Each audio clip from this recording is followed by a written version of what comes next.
जय हिंद दोस्तों, स्वागत है आप सभी का आपके अपने चैनल मार्केट एकेडमी में। दोस्तों, अभी मार्केट में आईपीओस की धूम मची हुई है। काफी सारे मेन लाइन और एसमी कैटेगरीज के आईपीओ आ रहे हैं, जिसमें लिस्टिंग डे पर ही काफी मोटा पैसा बनता हुआ नजर आ रहा है।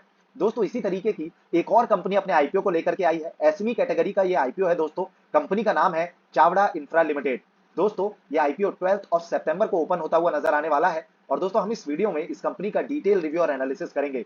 अब दोस्तों, क्योंकि एक इंफ्रा सेक्टर को बिलोंग करने वाली कंपनी है और इंफ्रा सेक्टर के लिए ही दोस्तों बजट में जो फंड अलॉट किया गया वो 10 लाख करोड़ का था, जो कि काफी मैसिव नंबर्स हैं दोस्तों। और ये टोटल जीडीपी का 3.3% है। तो आज समझ सकते हैं नंबर से ही और जितना ज्यादा फंड इंफ्रा सेक्टर को दिया गया है उससे कि इस सेक्टर में और इस सेक्टर को बिलोंग करने वाली कंपनीज में ग्रोथ का पोटेंशियल कितना ज्यादा है। तो दोस्तों, क्योंकि ये भी एक इंफ्रा सेक्टर को बिलोंग करने वाली कंपनी है, इसीलिए इसकी ग्रे मार्केट में काफी हैवी डिमांड अभी से नजर आ रही है, जबकि इस आईपीओ को ओपन होने में अभी काफी ज्यादा दिन बाकी है। 12 ऑफ सितंबर को यह आईपीओ ओपन होने वाला है। दोस्तों, 20 का जीएमपी मतलब अभी से काफी अच्छा कारोबार होता हुआ नजर आ रहा है, काफी अच्छी डिमांड नजर आ रही है ग्रे मार्केट में। और एस्टिमेटेड लिस्टिंग गेज निकल करके आ रहे हैं 30.77% के। दोस्तों, जब ये आईपीओ सब्सक्रिप्शन के लिए ओपन हो जाएगा 12 ऑफ सितंबर को, तो हो सकता है कि काफी मैसिव डिमांड इसमें निकल करके आए। काफी बढ़िया सेक्टर को बिलोंग करने वाली कंपनी है, इसीलिए दोस्तों इस आईपीओ का डिटेल रिव्यू और एनालिसिस करना बहुत जरूरी हो जाता है। और फ्रेंड्स, इसीलिए हम इस वीडियो में कंपनी की प्रोफाइल यानी बिजनेस मॉडल का डिटेल एनालिसिस करेंगे कि आखिर कंपनी का कामकाज किस तरीके का है। साथ ही दोस्तों, इस कंपनी की वेबसाइट को विजिट कर जितने भी प्रोजेक्ट्स पे कंपनी ने अब तक काम किया है, जिन प्रोजेक्ट्स को कंपनी ने कंप्लीट किया है, जो अभी ऑनगोइंग प्रोजेक्ट्स हैं, उन सभी को चेक करने वाले हैं। मतलब बहुत ही डिटेल में दोस्तों कंपनी की वेबसाइट और कंपनी के प्रोफाइल को हम समझने वाले हैं। साथ ही आईपीओ रिलेटेड सारी जानकारी कि आईपीओ कब ओपन होगा, कब क्लोज होगा, किस तरीके का आईपीओ है, क्योंकि एसमी सेक्टर का एसमी कैटेगरी को बिलोंग करने वाला आईपीओ है दोस्तों। और मेन लाइन और एसमी आईपीओ में काफी ज्यादा फर्क होता है। अगर आप मेन लाइन कैटेगरी से किसी आईपीओ में रिटेल कैटेगरी से इन्वेस्ट करते हैं या अप्लाई करते हैं तो 14 से 15 हजार रुपए लगते हैं। वहीं दोस्तों, जो एसमी आईपीओ होते हैं उसमें 1 लाख से ज्यादा का अमाउंट लगता है। अब क्योंकि इतना ज्यादा अमाउंट लगता है तो और भी डिटेल में एसमी आईपीओ को समझना बहुत जरूरी हो जाता है। इसलिए दोस्तों, कब ये आईपीओ क्लोज होगा, कब ओपन होगा, अलॉटमेंट कब होगी, लिस्ट आईपीओ कब होगा, कितना पैसा लगेगा रिटेल कैटेगरी से, एचएनआई कैटेगरी से आईपीओ के रिजर्वेशन को समझेंगे, प्रमोटर होल्डिंग को जानेंगे। सबसे जरूरी जो डेटा होता है वो होता है कंपनी के फंडामेंटल्स और फाइनेंशियल्स को चेक करना। तो ये सभी चेक करेंगे। कंपनी के की परफॉर्मेंस जो इंडिकेटर्स होते हैं, आरओई, आरओसी, जो वैल्यूएशन रेशियोज होते हैं, किस वैल्यूएशन पे कंपनी अपने आईपीओ को लेकर के आई है,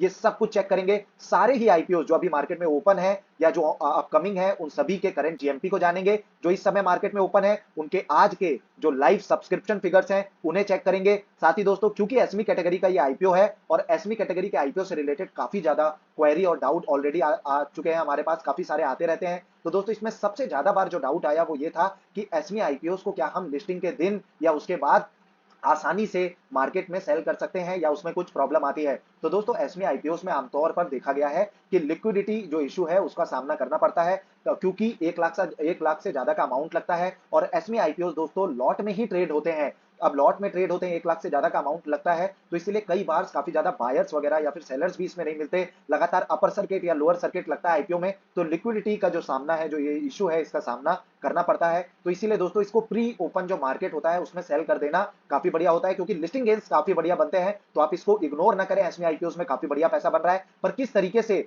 एसमी आईपीओ को प्री ओपन मार्केट में सेल किया जाता है उसका हमने लाइव एग्जांपल बताया है इस पर्टिकुलर वीडियो में। आप आई बटन पे क्लिक कर इस वीडियो को देख सकते हैं। दोस्तों, बोंडाटा इंजीनियरिंग सर्विसेज का एसमी कैटेगरी का आईपीओ आया था, जिसमें 90% के एस्टिमेटेड लिस्टिंग गेन्स दिखा रहे थे और 90% पे ही वो लिस्ट हुआ। काफी बढ़िया वो आईपीओ था, उसका हमने लाइव वीडियो डाला हुआ है किस तरीके से उसको प्री ओपन मार्केट में सेल किया गया। उसमें 1,08,000 रुपए का फायदा भी हुआ। आप इस वीडियो को जरूर चेकआउट करें, ये काफी इंफॉर्मेटिव वीडियो है। बाकी दोस्तों, हम अपने इस चैनल में सारे ही आईपीओ का डिटेल रिव्यू एनालिसिस करते हैं। हमने एक डेडिकेटेड वीडियो इस पे बनाया है कि एसमी आईपीओ मेन लाइन आईपीओ से किस तरीके से अलग होते हैं।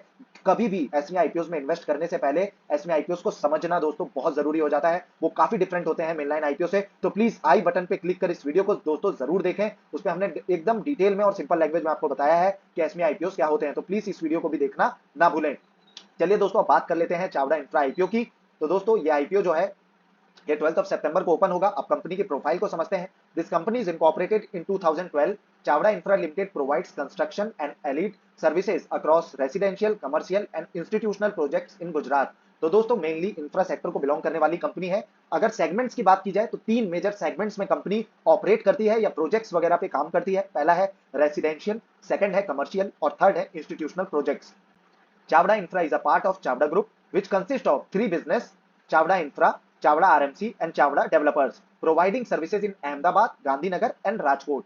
company has delivered more than 100 complete projects worth rupees 67,099 lakhs in residential properties, commercial properties and institutional infrastructure. The company provides services ranging from planning and designing to construction and post construction activities. तो दोस्तों mainly companies जो building वगैरह की construction का काम होता है, जो डिजाइन का काम होता है, और जब बिल्डिंग कंस्ट्रक्ट हो जाती है तो उसमें पोस्ट कंस्ट्रक्शन एक्टिविटीज जैसे उसे मेंटेन करना, तो उस तरीके के जो प्रोजेक्ट्स होते हैं उनके कंस्ट्रक्शन का काम कंपनी करती है। अब इसमें कंपनी रेसिडेंशियल प्रॉपर्टी पे भी काम करती है, कमर्शियल पे भी काम करती है, साथ ही इंस्टीट्यूशनल प्रोजेक्ट्स पे भी कंपनी काम करती है। Chavda infra has 3 business vertical, constructing services, development services and commercial renting services. तो दोस्तों पहली तो कंस्ट्रक्शन मेनली, क्योंकि इंफ्रा की कंपनी है, बिल्डिंग वगैरह कंस्ट्रक्ट करती है। जो बाकी बिल्डिंग्स हैं जैसे कोई ओल्ड बिल्डिंग है उसको डेवलप करने का काम भी कंपनी करती है, साथ ही कमर्शियल रेंटिंग का भी काम करती है, रेंट वगैरह में भी जो बिल्डिंग्स वगैरह है उसकी सर्विसेज भी कंपनी प्रोवाइड कराती है। And company has constructed some of well known building in Ahmedabad,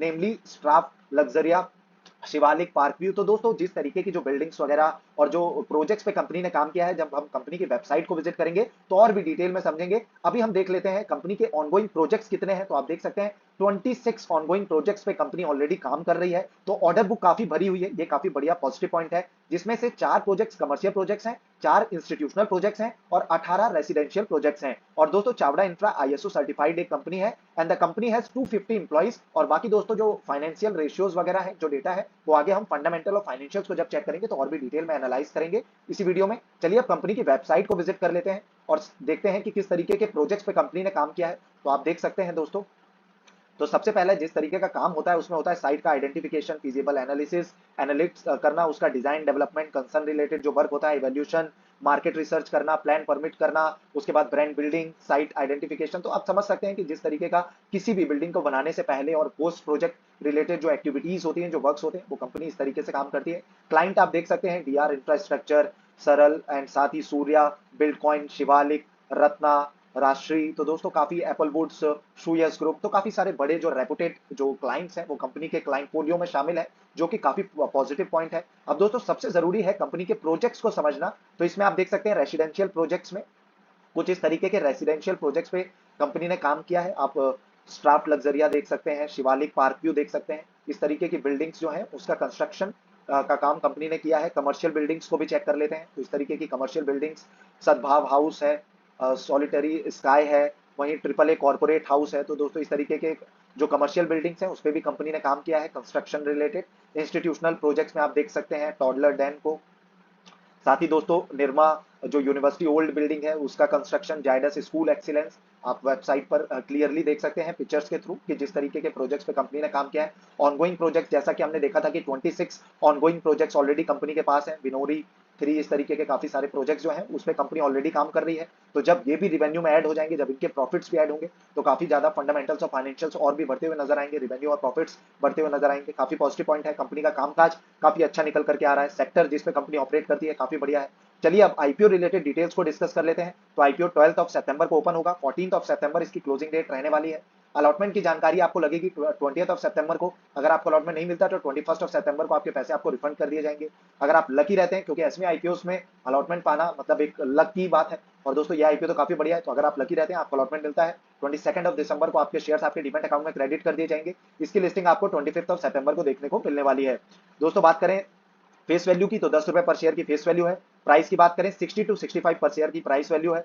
अब दोस्तों जो प्राइस बैंड होता है उसमें हमेशा किसी भी आईपीओ में जब आप अप्लाई करें तो अपर प्राइस बैंड पर ही अप्लाई करें। तो इसमें अगर आपको अप्लाई करना है 65 पर शेयर के अपर प्राइस बैंड पर ही अप्लाई करें, चाहे आप एचएनआई कैटेगरी से अप्लाई करें, चाहे आप रिटेल कैटेगरी से अप्लाई करें। लॉट साइज की बात करें 2000 शेयर का एक लॉट है।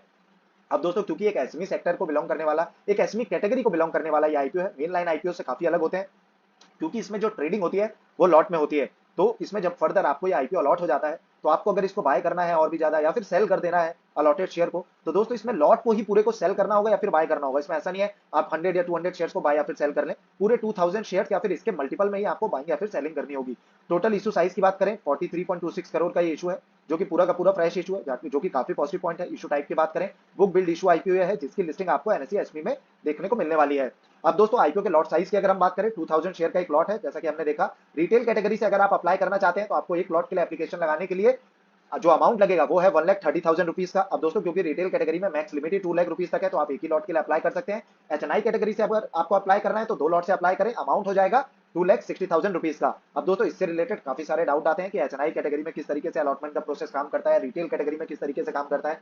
किसी भी आईपीओ में अप्लाई करने से पहले दोस्तों जो आईपीओ रिलेटेड क्वेरीज हैं, जो डाउट है, उनको क्लियर कर लेना बहुत जरूरी है। अलॉटमेंट के प्रोसेस को समझना जरूरी है, आईपीओ को समझना जरूरी है, कंपनी को समझना जरूरी है। ऐसा नहीं कि सिर्फ अप्लाई करें और बाद में कई सारे ऐसे भी आईपीओ है दोस्तों, जैसे पेटीएम वगैरह, काफी ज्यादा एलआईसी का आईपीओ, इतना रेपुटेड, इतनी बड़ी कंपनी, लेकिन नुकसान देखने को मिला इन्वेस्टर्स को। तो ऐसा नहीं है कि आंख मूंद करके किसी आईपीओ में अप्लाई कर ले, सारी जानकारी को ले, आईपीओ को समझे, प्रोसेस को समझे, उसके बाद अप्लाई करें। अलॉटमेंट की प्रोसेस को समझना है तो आप आई बटन पे क्लिक कर इस वीडियो को जरूर देखें। उसके बाद आपको अलॉटमेंट से रिलेटेड कोई जो क्वेरी है या डाउट है वो नहीं रहेगा, फिर भी रहता है तो कमेंट सेक्शन में जरूर पूछें, कोई भी क्वेरी हो। बाकी दोस्तों एसमी आईपीओ को डिटेल में समझना है तो आई बटन पे फिर से क्लिक करें, इस वीडियो को जरूर देखें। उसके बाद एसमी आईपीओ से रिलेटेड तो एक सिंगल डाउट भी आपको नहीं रहने वाला है, ये मेरी गारंटी है। वहीं दोस्तों चावड़ा इंफ्रा की अगर आईपीओ रिजर्वेशन की बात करें, क्यूआईबीज का 50% का कोटा है, एचएनआईज के लिए 15% का कोटा है, रिटेल कैटेगरी के लिए 35% का कोटा है। आमतौर पर दोस्तों देखा गया है कि जिस भी एसमी आईपीओ में क्यूआईबीज का कोटा होता है वो काफी अच्छा परफॉर्म करते हैं, तो ये आईपीओ भी काफी अच्छा परफॉर्म कर सकता है, इसको ट्रैक पर जरूर रखें।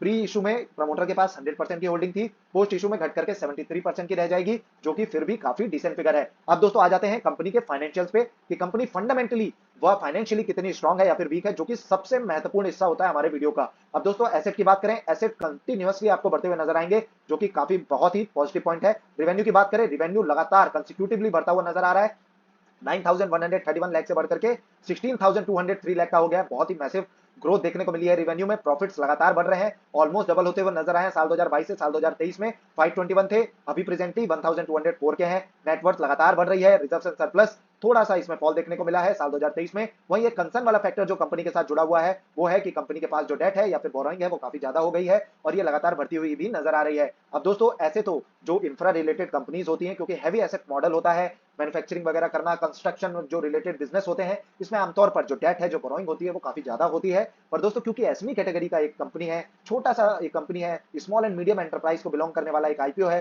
तो दोस्तों आमतौर पर इतनी छोटी कंपनी में इतना ज्यादा डेट होना एक कंसर्न वाला फैक्टर होता है। पर ओवरऑल रेवेन्यू और प्रॉफिट कंपनी काफी अच्छा जनरेट कर पा रही है। वहीं दोस्तों की परफॉर्मेंस इंडिकेटर की बात करें, 49.41% का मैसिव आरओई है, return on equity, return on capital employed 43.62 का है, जो कि काफी बढ़िया है। कंसर्न वाला फैक्टर 1.75 का है। तो दोस्तों याद रखें, किसी भी एसमी आईपीओ पे लॉन्ग टर्म के लिए अप्लाई ना करें, लिस्टिंग गेन्स के लिए अप्लाई करें, क्योंकि छोटी कंपनी होती है, पता नहीं आगे चल करके इस कंपनी के साथ क्या हो जाए, किस तरीके से। हमारे पास 2 से 3 साल का डेटा होता है, इस पे हम ये नहीं कह सकते कि जब बुरा वक्त आएगा, कोई ऐसी सिचुएशन आ गई तो कंपनी हैंडल कर पाएगी या फिर नहीं कर पाएगी। इस कंपनी में तो डेट भी बहुत ज्यादा है, तो लॉन्ग टर्म के लिए ना खेलें, हमेशा शॉर्ट टर्म के लिए अप्लाई करें, काफी अच्छा मुनाफा बनेगा। अर्निंग पर शेयर की बात करें, 6.69 का है, रिटर्न ऑन नेटवर्थ 39.62% का है। अब दोस्तों एक और बहुत ही जरूरी फिगर होता है, उसको चेक करना बहुत जरूरी है, वो है पी रेशियो। पी रेशियो से हमें जानकारी मिलती है कि किस वैल्यूएशन पे कंपनी अपने आईपीओ को लेकर के आई है, ये अंडर वैल्यूड है, ओवर वैल्यूड है या फिर रीजनेबल वैल्यूएशन पे है। तो 8.97 से 9.72 का जो पी रेशियो है, अगर इसको इसके पीयर्स से चेक किया जाए, पीएसपी प्रोजेक्ट का 18.16 का है, अहलूवालिया कॉन्ट्रैक्ट्स का 19.90 का है, तो उस हिसाब से काफी रीजनेबल और अंडर वैल्यूएशन पे कंपनी अपने आईपीओ को लेकर के आई है। तो कंपनी ने अपनी तरफ से जो कह सकते हैं कि लिस्टिंग गेन्स के लिए स्लॉट जरूर छोड़ा है, ये एक काफी पॉजिटिव पॉइंट है। अब दोस्तों एक और बहुत ही महत्वपूर्ण जानकारी होती है कि कंपनी आईपीओ से जो पैसा रेस करेगी उससे कंपनी काम क्या करने वाली है, ये हमें पता चलता है ऑब्जेक्ट्स ऑफ द इशू से। तो दोस्तों इसको भी डिस्कस कर लेते हैं। कंपनी ने जो पॉइंट दिया उसमें सबसे पहला है to meet working capital requirements, second है जनरल कॉर्पोरेट पर्पस, थर्ड है to meet public issue expenses. तो कोई भी अलग सा जो पॉइंट है वो कंपनी ने नहीं दिया, ना तो डेट को रिपे करने से रिलेटेड कोई बात कही है, अगर वो कहा होता तो काफी पॉजिटिव होता, क्योंकि दोस्तों कंपनी के पास डेट काफी ज्यादा है। अब दोस्तों हम जो पॉइंट्स हैं उनको काफी जो आप कह सकते हैं कि डिटेल में आपको समझाते हैं कि किस तरीके से आईपीओ को रिव्यू करना है, किस तरीके से कंपनी की वेबसाइट को रिव्यू करना है। तो थोड़ा सा लेंदी होता है हमारा वीडियो, बाकी जो यूट्यूब में कंटेंट आप देखेंगे उसमें आपको डिटेल्स बता देंगे, इस तरीके की ये है, इस तरीके को आ रहा है और इस तरीके से अप्लाई करना है, ये करना है, लेकिन आपको सारी जानकारी नहीं मिलती। इस जो हमारे चैनल है उसमें हम सारी ही जानकारी देते हैं दोस्तों, वैल्यूएशन रिलेटेड, फाइनेंशियल रिलेटेड सारी जानकारी। जैसे दोस्तों हम डीआरएचपी को बहुत ही ऑब्जर्व करते हैं क्लोजली जाकर के, तो इसमें हमें काफी सारे रिस्क वाले फैक्टर दिखे डीआरएचपी पे, इसीलिए मैंने कहा कि कभी भी लॉन्ग टर्म के लिए अप्लाई ना करें। अब दोस्तों इससे रिलेटेड जो रिस्क फैक्टर्स हैं उनको आपको बता देता हूं। तो 100% of our revenue are generated from state of Gujarat, क्योंकि दोस्तों गुजरात बेस्ड ये कंपनी है, सारे प्रोजेक्ट जो है वो गुजरात से ही है। तो कोई भी अगर गुजरात में मान लीजिए कोई गवर्नमेंट रिलेटेड कोई इशू हो जाता है, कुछ पॉलिसी में कोई चेंजेस आ जाते हैं, तो काफी ज्यादा जो अफेक्ट है वो कंपनी को कर सकता है, इस तरीके के जो पॉलिसीज वगैरह है। And the company is dependent on a few numbers of customer for sales, loss of any of the large customer में affect our revenue and profitability. The company is dependent on few suppliers for purchase of product. Loss of any of large supplier may affect our business operations. We have certain outstanding litigation against us and adverse outcome of which may adverse affect our business reputation and result operations. दोस्तों company के ऊपर taxation matter related भी कुछ cases वगैरह हैं, देख सकते हैं अदर लिटिगेशंस वगैरह भी हैं एक दो। तो ये काफी कंसर्न वाले फैक्टर्स होते हैं, ये एक तरीके से रेड फ्लैग होता है। इस तरीके की कंपनी में अगर आपको लिस्टिंग गेन्स मिल रहे हैं तो काफी बढ़िया है, लेकिन लॉन्ग टर्म के लिए कभी भी अप्लाई ना करें। मेरी सलाह तो ये होती है कभी भी किसी भी एसएमई आईपीओ में लॉन्ग टर्म के लिए अप्लाई ना करें। ब्लू चिप काफी सारी कंपनी है जो कि मल्टी बैगर रिटर्न दे चुकी है, लेकिन आगे भी मल्टी बैगर्स रिटर्न वही कंपनी देंगी। तो दोस्तों उन पे लॉन्ग टर्म के लिए अप्लाई करें, इसमें लिस्टिंग गेन्स ले काफी मोटा पैसा बनता है, 1 लाख से ज्यादा का अमाउंट लगता है, 1-1 लाख 2-2 लाख से ज्यादा का प्रॉफिट बनता है लिस्टिंग डे पर। तो प्रॉफिट लें, बढ़िया चीजें हैं दोस्तों, प्रॉफिट जरूर लें। बाकी दोस्तों अब सबसे जरूरी एक और डेटा होता है, उसको चेक कर लेते हैं, वो है जीएमपी। जीएमपी होता है दोस्तों ग्रे मार्केट प्रीमियम। अब इससे हमें क्या पता चलता है, ग्रे मार्केट से प्रीमियम से हमें आइडिया लगता है कि इसकी ग्रे मार्केट में कितनी डिमांड है और आगे कितनी डिमांड आ सकती है। बाकी दोस्तों हमें यह आइडिया लगता है कि कितने लिस्टिंग गेन्स ये कंपनी बना करके दे सकती है। तो एस्टिमेटेड लिस्टिंग गेन्स हमने स्टार्टिंग में डिस्कस किया था 30.77% के हैं, तो काफी बढ़िया लिस्टिंग हो सकती है। ट्रैक पर जरूर रखें, पर फिर भी किसी आईपीओ में अप्लाई करने से पहले खुद की भी रिसर्च करें और अपने फाइनेंशियल एडवाइजर की सलाह लेना बिल्कुल भी ना भूलें। अब दोस्तों बाकी जो आईपीओ हैं उनकी भी बात कर लेते हैं, उनकी चर्चा कर लेते हैं, उनके करंट जीएमपी की। यूनी हेल्थ कंसल्टेंसी की बात करें 11.36% के एस्टिमेटेड लिस्टिंग गेन्स है। ईएमएस आईपीओ के 53.08% के हैं, इस पे डेडिकेटेड वीडियो आज ही के दिन अपलोड किया है, आई बटन पे क्लिक कर उसको जरूर चेक करें। जीवन राम की बात करें 34.78% के एस्टिमेटेड लिस्टिंग गेन्स है, इसमें भी बढ़त देखने को मिली है, काफी बढ़िया है। कहान पैकेजिंग 90% के एस्टिमेटेड लिस्टिंग गेन्स है, आई बटन पे क्लिक करें, इसका डिटेल रिव्यू का वीडियो जरूर देखें। बेहतरीन एसएमई कैटेगरी का आईपीओ है। जुपिटर लाइफलाइन मेनलाइन कैटेगरी का आईपीओ है, 29.66% के एस्टिमेटेड लिस्टिंग गेन्स है। रत्नावीर प्रिसीजन कल के दिन ये आईपीओ क्लोज होने जा रहा है, 48.98% के एस्टिमेटेड लिस्टिंग गेन्स निकल करके आ रहे हैं। इस पे भी आप आई बटन पे क्लिक कर वीडियो को जरूर चेक करें, इस पे डेडिकेटेड वीडियो हमने ऑलरेडी अपलोड किया है। बेहतरीन मेनलाइन कैटेगरी का आईपीओ है, इस पे अच्छा पैसा बनता हुआ नजर आएगा, प्लीज इसको ट्रैक पर जरूर रखें और कल के दिन आप अप्लाई भी कर सकते हैं। बेसिलिक फ्लाई स्टूडियो की आप बात करें, इस साल का सबसे बेहतरीन एसएमई कैटेगरी का आईपीओ है, इसका जीएमपी 288% तक गया था, इस पे आपको 2 से 3 गुना पैसा बनता हुआ नजर आएगा। दोस्तों ये आईपीओ आज ही के दिन क्लोज हुआ है, काफी बढ़िया इस पे आपको लिस्टिंग होती हुई नजर आएगी, जिसको भी इसका अलॉटमेंट मिलेगा वो बहुत लकी होने वाले हैं। बाकी दोस्तों ऋषभ इंस्ट्रूमेंट की बात करें 14.97 का जीएमपी जो चल रहा है, एस्टिमेटेड लिस्टिंग गेन्स निकल करके आ रहे हैं। सीपीएस एनएससी जो एसएमई कैटेगरी का आईपीओ है, इसका अलॉटमेंट स्टेटस कल के दिन आउट हो चुका है और एस्टिमेटेड लिस्टिंग गेन्स निकल करके आ रहे हैं 67.57% के, जिसको भी इसका अलॉटमेंट मिला है मेरी तरफ से हार्डली कांग्रेचुलेशन दोस्तों, काफी अच्छा पैसा इसमें भी आपको बनता हुआ नजर आने वाला है। बाकी दोस्तों सब्सक्रिप्शन फिगर की भी बात कर लेते हैं, तो बात करें रत्नावीर की, कल के दिन ये आईपीओ क्लोज होने वाला है। जो ये आईपीओ है उसमें एचएनआई कैटेगरी में 42.29 टाइम्स ओवर सब्सक्रिप्शन देखने को मिला, रिटेल कैटेगरी में 23.23 टाइम, क्यूआईबी कैटेगरी में 4.21 टाइम, काफी मैसिव सब्सक्रिप्शन आया है। आप कल के दिन इसमें जरूर अप्लाई कर सकते हैं। वही दोस्तों बात करें इस साल के सबसे बेहतरीन एसएमई कैटेगरी के आईपीओ की, तो 549.44 टाइम्स आप देख सकते हैं कितना पैसा इंडिया के पास है। आप इससे देख सकते हैं कि एक छोटी एसएमई कैटेगरी की जो कंपनी है उसके लिए एचएनआई कैटेगरी में 549 टाइम ओवर सब्सक्रिप्शन हुआ है, रिटेल कैटेगरी में 415 टाइम। दोस्तों काफी बढ़िया ये आईपीओ था, हमने सारी ही जानकारी आप तक प्रोवाइड कराई है। बाकी दोस्तों किसी भी आईपीओ रिलेटेड आपको अगर थॉरो रिव्यू और डिटेल एनालिसिस का वीडियो देखना है, आप चैनल को विजिट करें, सारे ही आईपीओ पे आपको वीडियो मिल जाएंगे, SME IPO related, main line IPO related. बाकी दोस्तों हमने अलग से प्लेलिस्ट बनाई हुई है जिसमें सिर्फ आईपीओ रिलेटेड ही नहीं, आपको technical analysis, fundamental analysis, share market की बेसिक्स आप कैसे सीख सकते हैं, mutual fund related, share market related, sector wise analysis, वहीं दोस्तों फाइनेंस रिलेटेड जो बुक्स हैं उनकी समरी को हम कवर करते हैं। बाकी दोस्तों वीकेंड्स पे इस प्लेलिस्ट को जरूर आप चेकआउट करें फंडामेंटल एनालिसिस की। उसके बाद दोस्तों आप स्ट्रॉन्ग जो फंडामेंटल्स वाली कंपनी है उसको सिलेक्ट कर डाइवर्सिफाई जो है अपने पोर्टफोलियो को कर सकते हैं और अपने पोर्टफोलियो का निर्माण कर सकते हैं, जो कि लॉन्ग टर्म में आपको वेल्थ क्रिएट करके देगा और मल्टी बैगर रिटर्न्स देगा। बाकी दोस्तों इसके बाद आपको किसी की भी किसी चैनल, किसी बंदे, किसी आप कह सकते हैं इंस्टाग्राम या आप ट्विटर या यूट्यूब या फिर टेलीग्राम वगैरह को फॉलो नहीं करना पड़ेगा। टिप्स के लिए, जानकारी के लिए करें, इंफॉर्मेशन ले, एजुकेशन ले। बाकी दोस्तों इस तरीके की प्लेलिस्ट को आप जरूर चेकआउट करें। उसके बाद आप खुद जो फंडामेंटली स्ट्रॉन्ग कंपनीज है उनको खुद रिव्यू कर सकते हैं, सिलेक्ट कर सकते हैं और टिप्स की जरूरत नहीं पड़ेगी दोस्तों। बाकी आप प्लीज अगर ये वीडियो आपको इन्फॉर्मेटिव लगा हो तो एक लाइक जरूर बनता है, उससे हमें काफी ज्यादा मोटिवेशन मिलता है दोस्तों। इस वीडियो को ज्यादा से ज्यादा शेयर करें अपने दोस्तों तक, इस चैनल को शेयर करें। बाकी दोस्तों सब्सक्राइब जरूर करें और बेल आइकन को क्लिक जरूर करें ताकि आपको हमारे वीडियोस की इंपॉर्टेंट नोटिफिकेशन समय से मिलते रहे। धन्यवाद दोस्तों इस वीडियो को इतने अंत तक देखने के लिए, काफी लेंथी ये वीडियो था। धन्यवाद। जय भारतम।